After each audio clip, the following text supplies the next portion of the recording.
Hello बच्चों। आज आपका दूसरा चैप्टर है, क्या हमारे आसपास के पदार्थ शुद्ध हैं। तो चलिए आज इसके बारे में डिस्कस करते हैं, क्या है ये चैप्टर, और इसके जो क्वेश्चन आंसर्स हैं उन्हें भी आपको समझा देते हैं।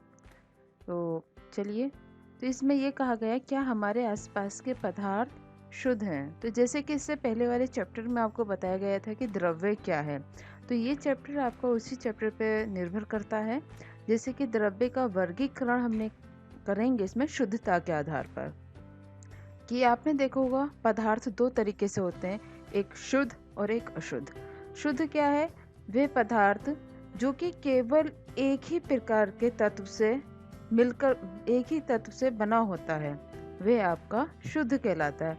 और अशुद्ध जो कि जिसमें कि दो से अधिक पदार्थ आपके तत्व मिले होते हैं, वे आपके अशुद्ध कहलाते हैं।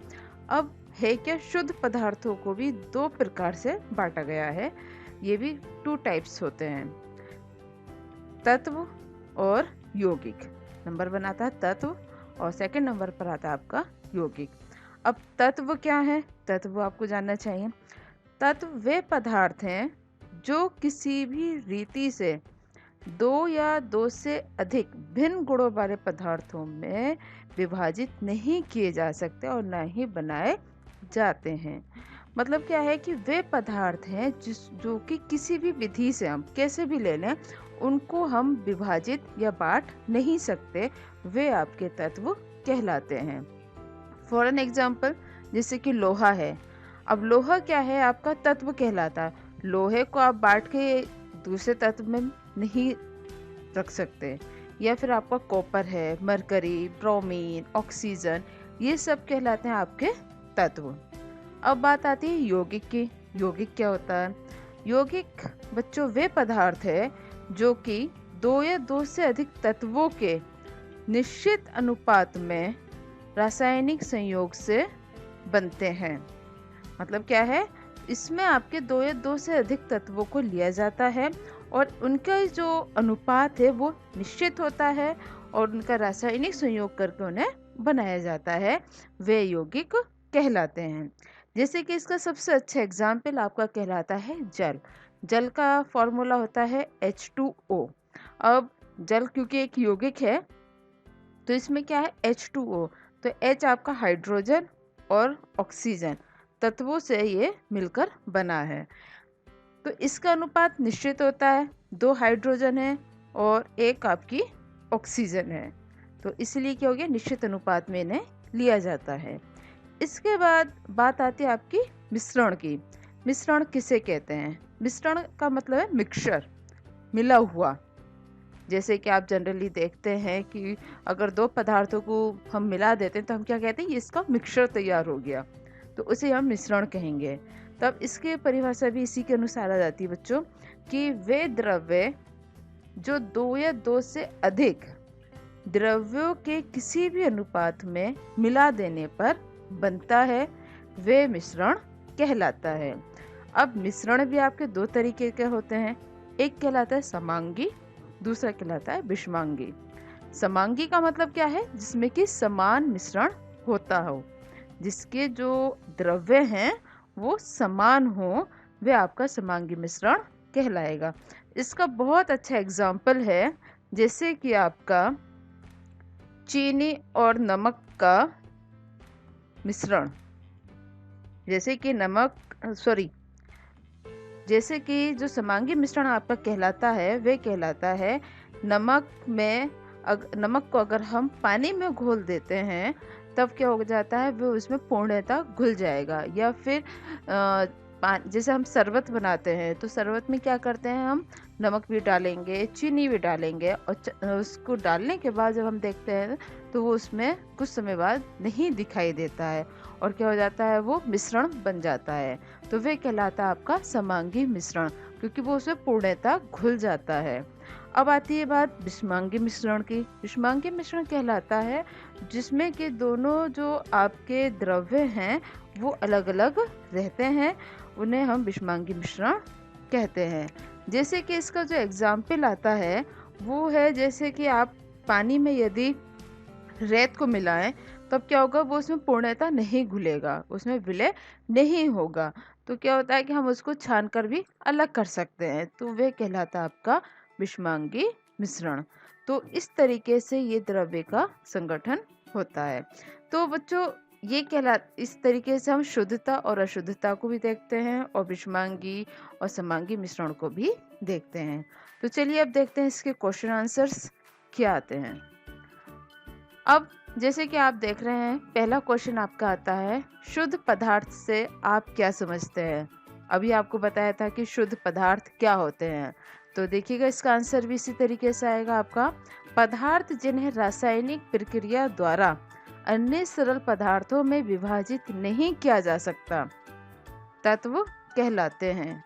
ये आपका क्वेश्चन शुद्ध पदार्थ भी हो सकता है, और इसके साथ आप या में ये भी कह सकते हैं कि तत्व किसे कहते हैं, या तत्व को परिभाषित कीजिए। तब इसकी परिभाषा आप यही लिखेंगे, पदार्थ जिन्हें रासायनिक प्रक्रिया द्वारा, कोई भी रासायनिक प्रक्रिया से हम उनको उनसे और ज़्यादा सरल पदार्थ में नहीं बांट सकते, वे आपके तत्व कहलाते हैं और उन्हें ही हम शुद्ध पदार्थ कहते हैं। जैसे कि फॉर एग्जाम्पल आपके पहले ही बताया था, हाइड्रोजन, ऑक्सीजन, सोना, चांदी, लोहा, तांबा इत्यादि। अब क्या है, साथ ही यौगिक जो दो या दो से अधिक तत्वों से मिलकर बनते हैं, वे शुद्ध पदार्थ कहे जाते हैं।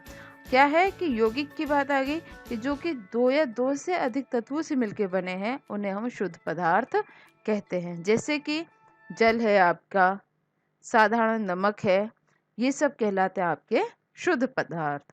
तो सभी तत्व तथा यौगिक शुद्ध पदार्थ हैं। चलिए अब चलते हैं अगले क्वेश्चन पर। और देखिएगा अगला क्वेश्चन आपका काफी इंपॉर्टेंट क्वेश्चन है ये, कि उदाहरण के साथ समांगी और विषमांगी मिश्रणों में विभेद कीजिए। उदाहरण के साथ पूछा है, तो सबसे पहला देखिएगा इसमें क्या अंतर आता है। तो समांगी मिश्रण देखिएगा, समांगी मिश्रण में क्या है कि जिसकी बनावट समान होती है तथा कोई अंश अलग नहीं आता है, वह आपका समांगी मिश्रण कहलाता है। विषमांगी मिश्रण नाम में ही अलग है ये, मतलब कि जिनकी बनावट क्या होती है, समान नहीं होती, अलग अलग होती है, और उनके जो अंश होते हैं वो हमें अलग अलग उसमें दिखाई देते हैं। ठीक, अब समांगी मिश्रण क्या होता है, स्थायी होता है, जबकि विषमांगी मिश्रण आपका स्थायी नहीं होता है, लेकिन अगर हम इसका कोलाइडी विलयन बनाते हैं तब ये स्थायी हो जाता है। तीसरा अंतर क्या आता है कि समांगी मिश्रण के जो कण होते हैं, वो कणों के जो आकार होता है वह बहुत ही सूक्ष्म होता है, और जबकि विषमांगी मिश्रण के कणों का जो आकार होता है वो समांगी मिश्रण से बड़ा होता है। चौथा अंतर क्या आता है इसमें कि समांगी मिश्रण जो है उसमें अगर प्रकाश के कण को डालते हैं या प्रकाश के पुंज को डालते हैं तो वो फैलता नहीं है, जिसके कारण क्या होता है कि प्रकाश का पथ दृष्टिगोचर नहीं होता। मतलब क्या है कि हमें उसमें आगे का रास्ता दिखाई नहीं देता है।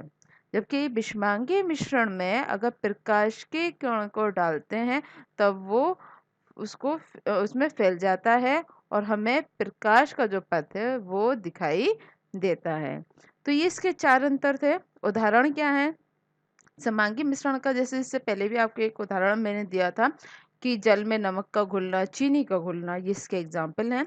और देखिएगा इसके एग्जाम्पल और भी हैं इसमें, चीनी तथा पानी का घोल, नमक तथा पानी का घोल, एल्कोहल तथा पानी का घोल, हवा, ब्रांज या ब्रास, इस्पात इत्यादि, ये आपके कहलाते हैं समांगी मिश्रण।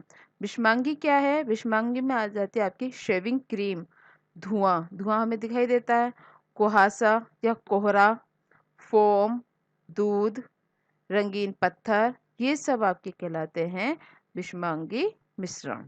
तो चलिए अब चलते हैं अगले आंसर क्वेश्चन पे इसके।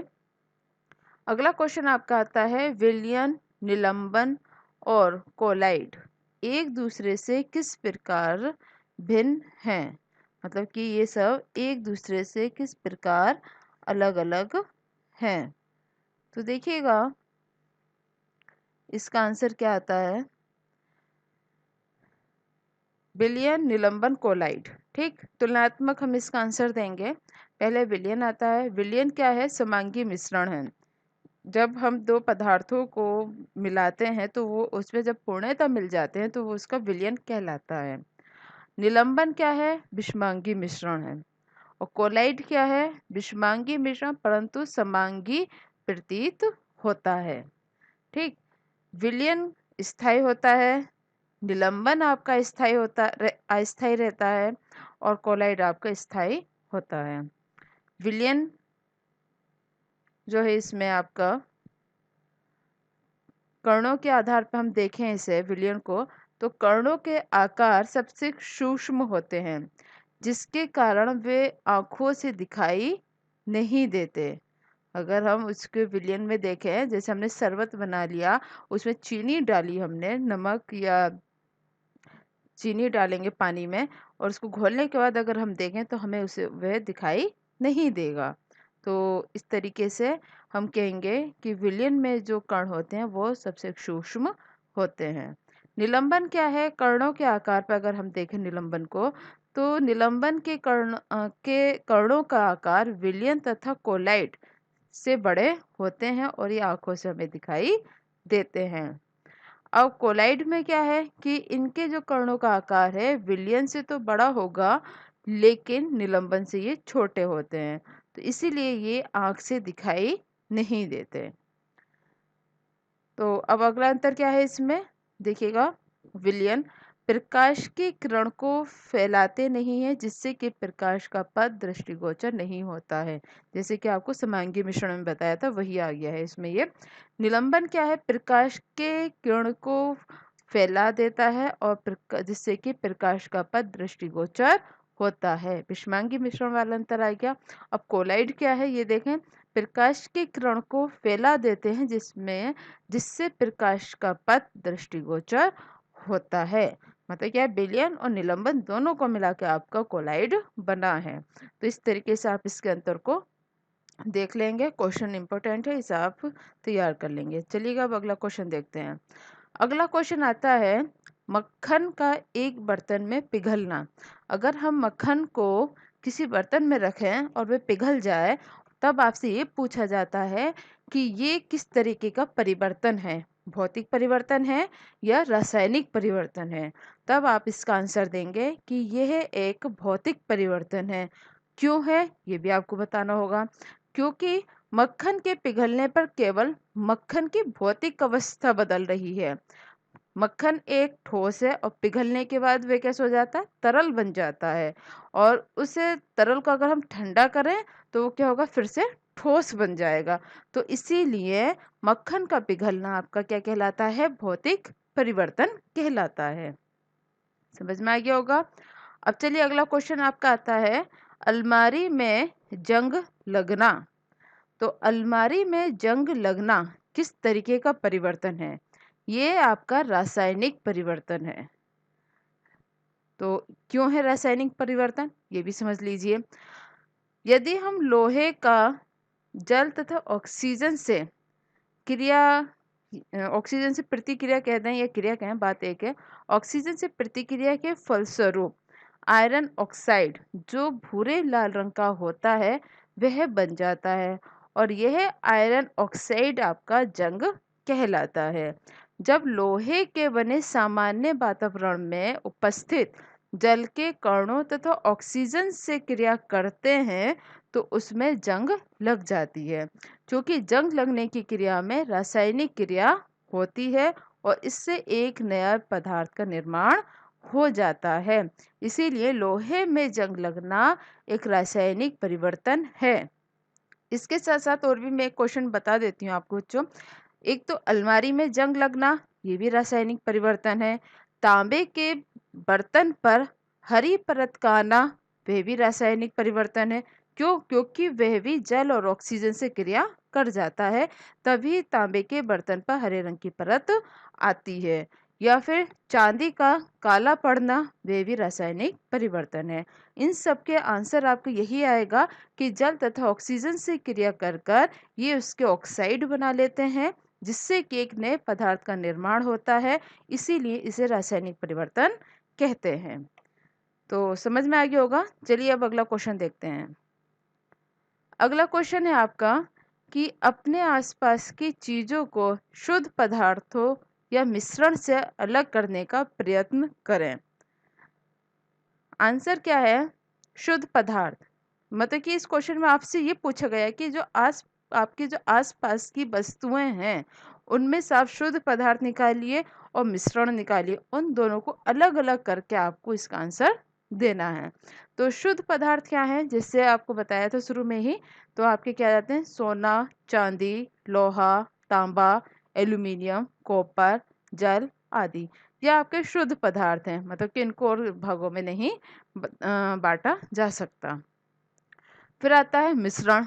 मिश्रण में क्या है? जैसे हवा है, हवा में क्या है? आपके कई सारी गैसेस उसमें हैं, तो इसलिए वो क्या हो गया? मिश्रण हो गया। चाय है, चाय क्या है? उसमें दूध, चीनी, पत्ती और ये सब, उसमें पानी, ये सब मिला हुआ है, इसलिए चाय क्या है? मिश्रण है। ठंडे पेयजल, ये भी आपका मिश्रण कहलाएगा। दूध, दूध भी मिश्रण में आ जाएगा। दही मिश्रण है। इस्पात, पीतल आदि, ये सब आपके मिश्रण कहलाते हैं। चलिए अब अगला क्वेश्चन।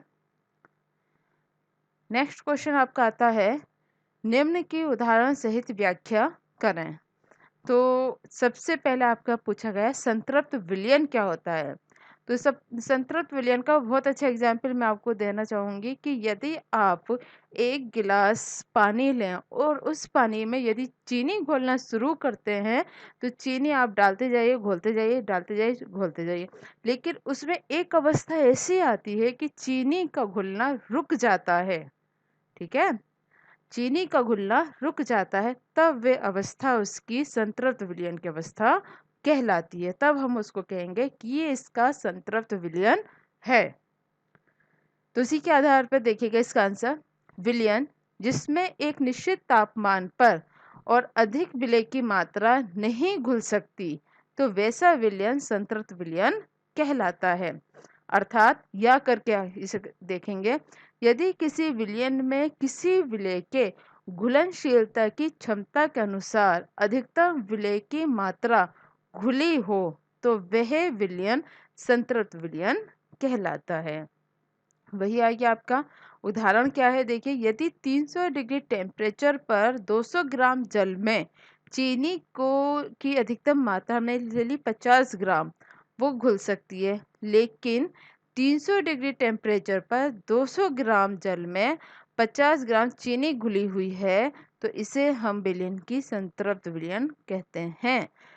यदि इस विलयन में चीनी की और अधिक मात्रा मिलाने पर वह चीनी विलयन में नहीं घुलेगा और उसके तल में बैठ जाएगा। मतलब क्या है कि अगर हम इससे अधिक उसमें चीनी डालेंगे तो वो घुलेगा नहीं, उसकी क्योंकि घुलने की जो क्षमता थी वो उसमें रुक गई है, तो वो उसकी तलहटी में बैठ जाएगा।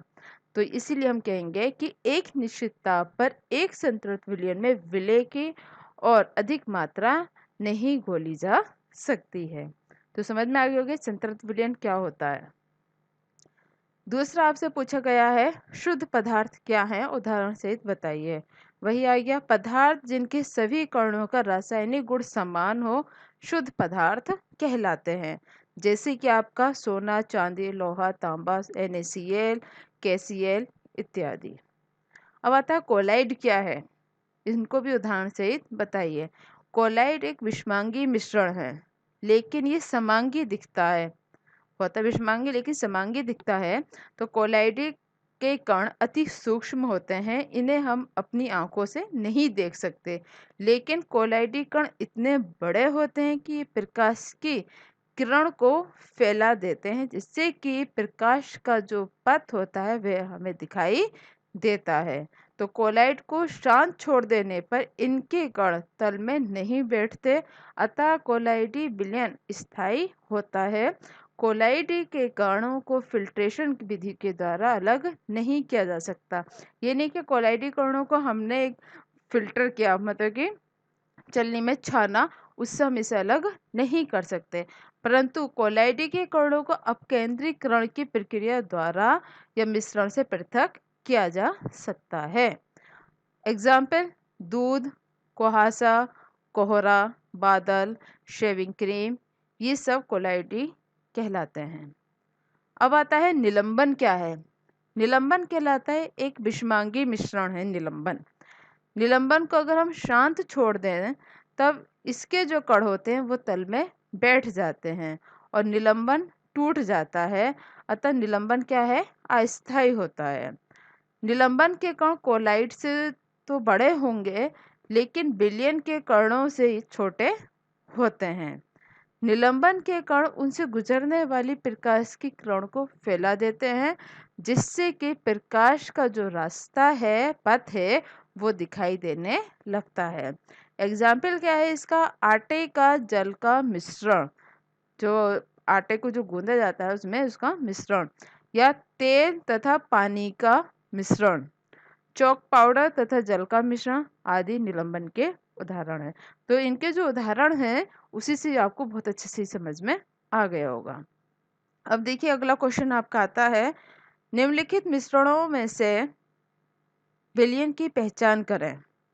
विलयन कौन कौन से हैं? ठीक, मिट्टी, समुद्री जल, वायु, कोयला या सोडा वाटर। अब इसका एग्जाम्पल क्या है? समुद्री जल। समुद्री जल जल तथा कई लवणों का समांगी मिश्रण है। तो ये एक समांगी मिश्रण है, अतः ये विलयन नहीं है। इसमें क्या है? ये मिश्रण कहलाता है, समांगी मिश्रण है। अब वायु की बात करें हम, तो वायु क्या है आपका? विलयन है।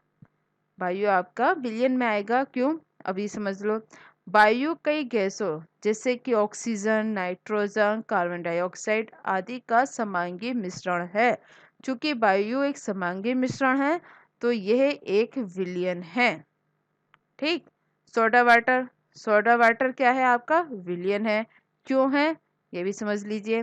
क्योंकि सोडा वाटर जो होता है आपका जल तथा CO2 का समांगी मिश्रण होता है। उसमें कार्बन डाइऑक्साइड होती है और जल होता है, तो दोनों को मिलाकर समांगी मिश्रण वे बनाया गया है, इसीलिए ये विलयन है। तो इसका आंसर क्या हुआ आपका कि सोडा वाटर आपका और वायु ये आपके समांगी मिश्रण हैं। और तो इसका क्वेश्चन का आंसर क्या हुआ आपका कि इसमें जो आपका ये है समुद्री जल जो है आपका ये एक समांगी मिश्रण है, तो ये एक विलयन है। और इसी तरीके से आपका क्या है ये वायु भी आपका विलयन में आ जाएगा और सोडा वाटर भी आपका विलयन है। तो इसमें कहा है कि विलयन की पहचान कीजिए। तो विलयन कौन कौन से हो गए आपके? समुद्री जल, वायु और सोडा वाटर। कोयला और मिट्टी जो है वह आपकी विलयन नहीं है। तो इस तरीके से आपको ये समझ में आ गया होगा। चलिए अब अगला क्वेश्चन देखते हैं। अगला क्वेश्चन आपका आता है, निम्नलिखित को पृथक करने के लिए आप किन विधियों को अपनाएंगे? ठीक। इसमें क्वेश्चन क्या है कि सोडियम क्लोराइड को जल के विलयन से पृथक करने में, तो अगर NaCl सोडियम क्लोराइड क्या है? नमक। अगर नमक को हम पानी में डाल दें और फिर हम उस कहें कि उसे हमें उससे अलग करना है, तो उसको जल में से नमक को अलग करने की जो क्रिया है उसे हम क्या कहेंगे? ठीक है, तो इसका आंसर आपका आता है बाष्पीकरण। बाष्पीकरण क्यों है ये भी समझिएगा। NaCl जिसका साधारण नाम अभी आपको मैंने बताया था होता है नमक।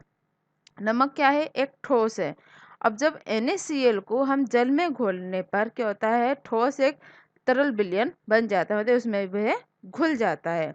लेकिन जब हम NaCl के जल के विलयन को, मतलब क्या है, जब जल में NaCl घुल गया तब हम उस विलयन को गर्म करते हैं, तो गर्म करते हैं तब क्या होता है? उसमें बाष्प बन जाती है। तो जल क्या हो गया? बाष्प या भाप बन के उसमें से उड़ जाता है और NaCl उसमें रह जाएगा। तब ये क्रिया क्या कहलाएगी? बाष्पीकरण की क्रिया कहलाएगी। मतलब क्या है? बाष्प के द्वारा जल तो निकल गया और आपका NaCl आपको प्राप्त हो गया। तो इस क्रिया को हम बाष्पीकरण की क्रिया कहते हैं। अब अगला क्वेश्चन आपका आता है कि अमोनियम क्लोराइड को सोडियम क्लोराइड तथा अमोनियम क्लोराइड के मिश्रण को पृथक करने में, मतलब कि अमोनियम क्लोराइड NH4Cl को हम NaCl प्लस NH4Cl, इन दोनों का मिश्रण है, इनमें से हम कैसे अलग करेंगे। तो इसे हम, इसका आंसर आता है आपका ऊध्र्वपातन। ऊध्र्वपातन क्या है? ऊध्र्वपातन जैसे कि आपको इससे पहले पाठ में बताया गया था कि ऊध्र्वपातन किसे कहते हैं। ऊध्र्वपातन वह क्रिया थी जो कि ठोस को सीधा गैस में परिवर्तित करती है बिना द्रव में परिवर्तित किए, तो वह क्रिया ऊध्र्वपातन की क्रिया कहलाती है। तो इसीलिए अमोनियम क्लोराइड एक ऊध्र्वपात है। जब हम अमोनियम क्लोराइड तथा सोडियम क्लोराइड के मिश्रण को गर्म करते हैं तो अमोनियम क्लोराइड जो है आपका वो है ऊध्र्वपातित होकर NaCl से अलग हो जाता है। तो अमोनियम क्लोराइड क्या होता है, वो बाष्पीकृत, वो गैस में परिवर्तित हो जाता है और NaCl रह जाता है। इस तरीके से हम उसको अलग कर लेते हैं, तब ये क्रिया ऊध्र्वपातन की क्रिया के द्वारा अलग करते हैं। चलिए अब अगला क्वेश्चन देखते हैं इसका। अगला क्वेश्चन आपका आता है दही से मक्खन निकालने के लिए किस विधि का प्रयोग करते हैं, या फिर ये क्रिया क्या कहलाती है। दही से जो हम मक्खन निकालते हैं, तो दही से मक्खन निकालने की क्रिया कहलाती है अपकेंद्रीकरण। देखा होगा कि हम जब दही को बहुत तेज चलाते हैं, बहुत स्पीड में चलता है, तब उससे मक्खन निकलता है, तो वे क्रिया आपके अपकेंद्रीकरण या सेंट्रीफ्यूगेशन कहलाती है। व्याख्या देखिएगा इसमें क्या है। मक्खन क्या है, एक बसा है तथा ठोस है। बसा क्या हो गया, ठोस हो गया। दही में कोलाइडी के कण में परिक्षिप्त अवस्था में रहता है। तो ये कण इतने छोटे होते हैं कि हम इनको छान के तो अलग नहीं कर सकते। इसीलिए दही से मक्खन को अलग करने के लिए हमें अपकेंद्रीकरण का प्रयोग करना पड़ता है। इस विधि में क्या होता है कि दही को एक बर्तन में रखते हैं जिसे बहुत तेजी से घुमाया जाता है, और दही में उपस्थित बसा के जो कण होते हैं, जो महीन और भारी होते हैं, वो उसके केंद्र में, केंद्र आभासी बल जो होता है, जो सेंटर में जो बल होता है, उसके केंद्र में जाकर वह इकट्ठा हो जाता है, और दही के जो अन्य अवयव होते हैं वो हल्के होते हैं, तो वो क्या होता है, वो उससे ऊपर तैरने लगते हैं।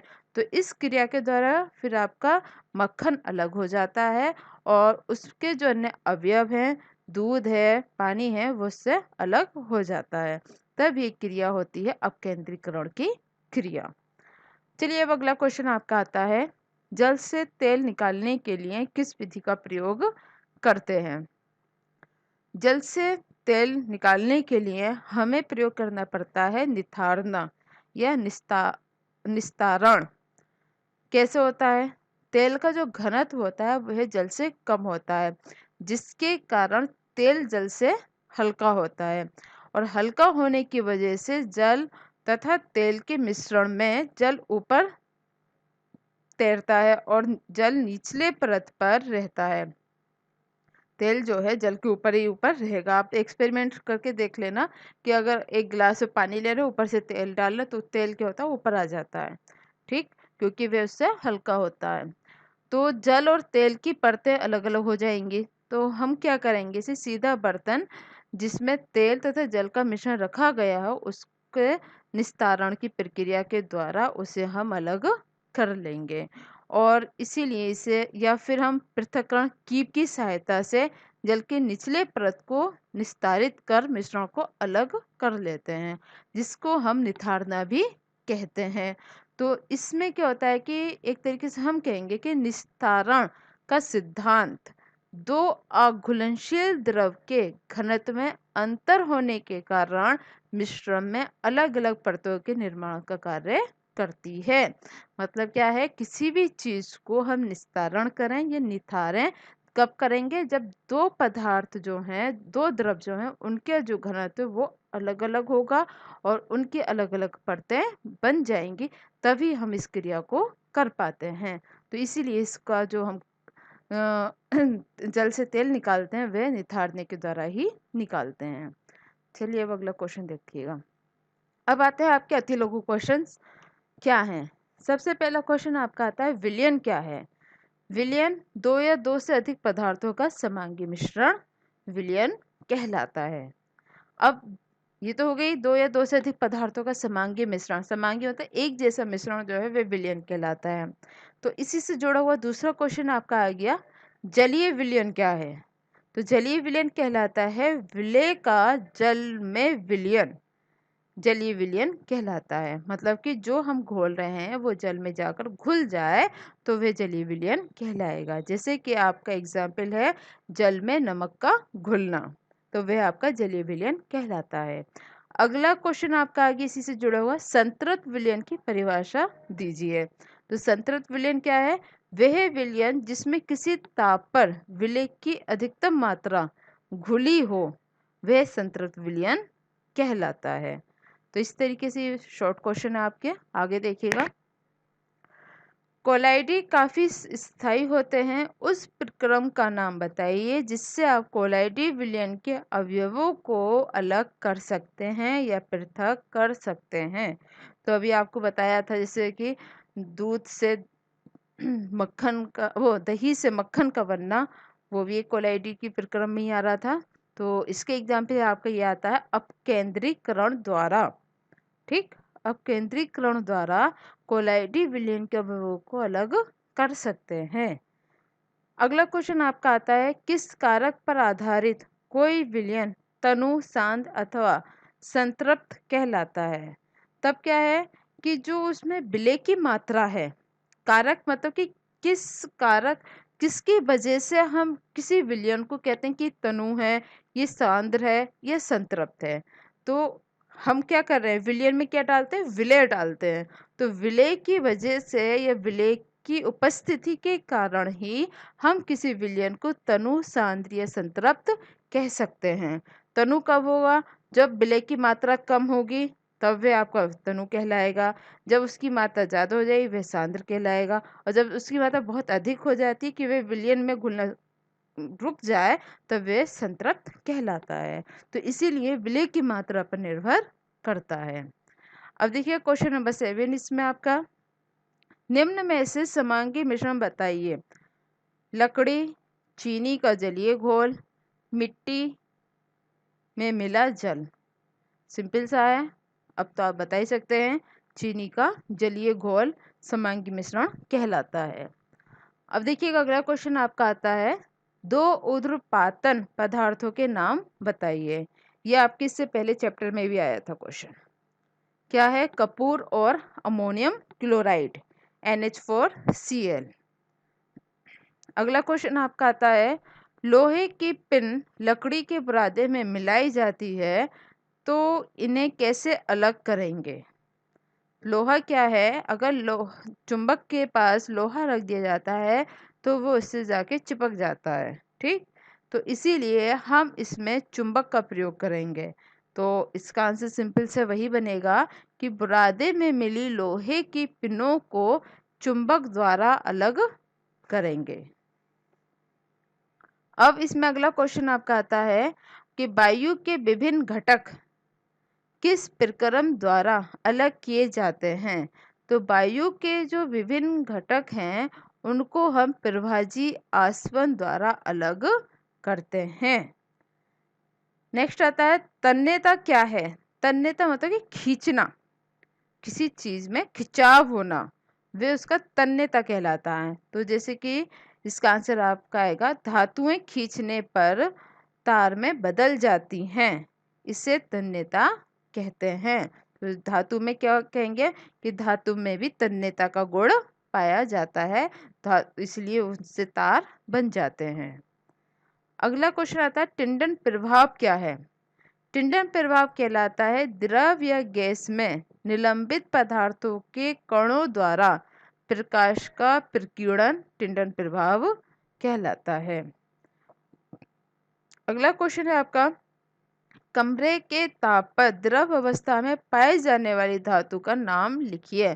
तो कमरे के जो ताप है उसमें द्रव अवस्था में जो धातु पाई जाती है वह है पारा, Hg। चलिए अब नेक्स्ट क्वेश्चन देखिए। अगला क्वेश्चन आपका आता है, मिश्रणों के प्रकारों को उचित उदाहरण सहित समझाइए। आपको शुरू में ही बताया गया था मिश्रण आपके दो प्रकार के होते हैं, समांगी और विषमांगी। तो समांगी क्या है? जिनमें कि मिश्रित पदार्थों के अवयव समान रूप से मिल जाते हैं, घुल जाते हैं, उन्हें हम समांगी मिश्रण कहते हैं। जैसे चीनी को चीनी का विलयन या नमक का विलयन। जैसे चीनी को पानी में घोल दो, वे समांगी मिश्रण हो गया। नमक को पानी में घोल दो, वे भी आपका समांगी मिश्रण हो गया। या आप गर्मियों में शरबत पीते हैं, वो भी आपका समांगी मिश्रण हो जाता है। विषमांगी क्या है? वह मिश्रण जिनमें मिश्रित पदार्थों के अवयव समान रूप से नहीं मिले होते विषमांगी मिश्रण कहलाते हैं। जिससे बालू और चीनी का मिश्रण या फिर पानी में रेत का घुलना, वो क्या है आपका विषमांगी मिश्रण, क्योंकि वो उसमें घुलता तो है नहीं, तो इसलिए वे उसका विषमांगी मिश्रण कहलाएगा। अब अगला क्वेश्चन आपका आता है, टिंडन प्रभाव क्या है? टिंडन प्रभाव का बहुत अच्छा एग्जाम्पल मैं आपको बताऊंगी कि यदि आपने एक बंद कमरा है और उसमें कहीं से थोड़ी सी भी प्रकाश की किरण आ रही है, तब आप देखेंगे कि उस किरण में आपको छोटे छोटे चमकीले से पुंज दिखाई देते हैं, जो कि इधर उधर घूमते हुए होते हैं, तब वह कहलाता है टिंडन प्रभाव। ठीक, अब देखिएगा इसका आंसर क्या है कि जो कोलाइडी का प्रकाश को एक ओर बिखेरते हैं उन्हें हम टिंडन प्रभाव कहते हैं। अगर प्रकाश किरण पुंज को कोलाइडी विलयन से गुजारा जाए व प्रकाश किरण के लंबवत सूक्ष्मदर्शी में रखकर देखा जाए तो प्रकाश किरण का पथ दिखाई देने लगता है, तब हम टिंडन प्रभाव कहते हैं। टिंडन प्रभाव क्यों कहते हैं? क्योंकि ये टिंडन नाम के वैज्ञानिक थे, उन्होंने इस प्रभाव को बताया था, तो उन्हीं के नाम पर इसे रखा गया है। चलिए अब अगला क्वेश्चन है बच्चों आपका, मिश्रण एवं यौगिक में अंतर बताइए। यौगिक क्या है और मिश्रण क्या है, दोनों में अंतर क्या है? यौगिक क्या है कि यौगिक में उपस्थित परमाणु एक निश्चित संख्या में संयोग करते हैं, जबकि मिश्रण में क्या है कि मिश्रण किन्हीं पदार्थों को किसी भी अनुपात में मिलाने से बनता है। इसमें हम कितना भी अनुपात ले सकते हैं। यौगिक की जो मात्रा होती है वो एक निश्चित संख्या होती है, मतलब एक निश्चित होती है उसकी जो मात्रा है। यौगिक का रासायनिक संगठन निश्चित होता है, जबकि मिश्रण का रासायनिक संगठन निश्चित नहीं होता है। यौगिक के जो गुण है मूल पदार्थों से एकदम अलग होते हैं, जबकि अगर हम मिश्रण बनाएं, मिश्रण जो होता है उसके जो मूल अवयव है उनके गुण उसमें बने रहते हैं। अब अगला अंतर ये आता है, यौगिक जो है आपका, यौगिक मूल पदार्थों की भौतिक विधियों द्वारा अलग नहीं किया जा सकता, जबकि मिश्रण को मूल अवयवों की भौतिक विधियों द्वारा भी अलग किया जा सकता है। तो इस तरीके से ये आपके क्वेश्चन आंसर हैं जो कि अब कंप्लीट होते हैं, और ये सभी इम्पोर्टेंट क्वेश्चन हैं। आपने देखा होगा कि वो से क्वेश्चंस आपके इससे पहले वाले चैप्टर से भी मिलते जुलते थे, इसीलिए आप पहला चैप्टर पहले तैयार करें, उसके बाद इसे तैयार करें। तो अगर कहीं भी आपको कोई प्रॉब्लम आई है तो उसे आप कमेंट बॉक्स में जाके कमेंट करके पूछ सकते हैं, और कहीं भी कोई भी प्रॉब्लम है तो आप आराम से पूछिए, बेझिझक होकर पूछिएगा। ठीक है, और इम्पोर्टेंट क्वेश्चन है, इन्हें अच्छे से तैयार करो और पढ़ाई अच्छे से करो। चलिए ठीक है, अपना ध्यान रखो और पढ़ाई करते रहो।